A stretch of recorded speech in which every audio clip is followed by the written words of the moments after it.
मध्य प्रदेश के भोपाल में एक विवादास्पद मामला सामने आया है, जहां एक निजी अस्पताल की डॉक्टर सोनाली चौकसे ने कथित रूप से एक मुस्लिम मरीज का इलाज करने से इनकार कर दिया।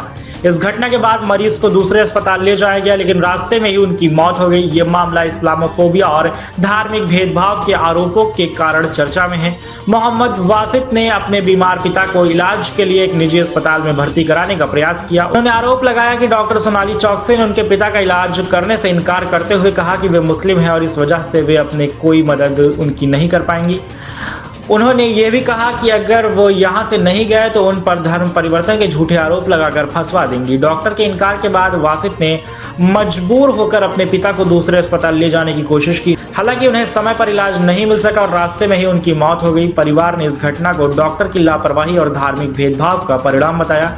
मृतक के परिवार ने इस घटना पर गहरा दुख और आक्रोश जताया। वासित ने कहा, मेरे पिता गंभीर स्थिति में थे, हमने मदद के लिए डॉक्टर के पास जाने का फैसला लिया, लेकिन हमें इस तरह का व्यवहार झेलना पड़ा। ये सिर्फ इंसानियत के खिलाफ नहीं बल्कि कानून का भी उल्लंघन है। घटना के बाद सोशल मीडिया और स्थानीय समुदायों में भारी आक्रोश देखा जा रहा है। लोग इसे धार्मिक भेदभाव और इस्लामोफोबिया का उदाहरण बता रहे हैं।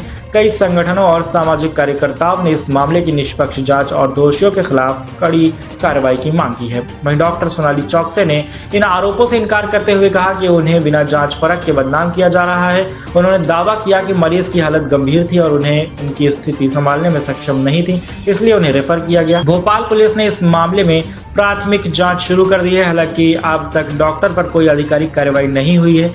पुलिस यह पता लगाने की कोशिश कर रही है कि डॉक्टर का इनकार धर्म के आधार पर था या किसी अन्य कारण से। इस घटना ने देश में बढ़ते धार्मिक विभाजन और मानवता की गिरावट पर एक बार फिर से सवाल खड़े कर दिए हैं।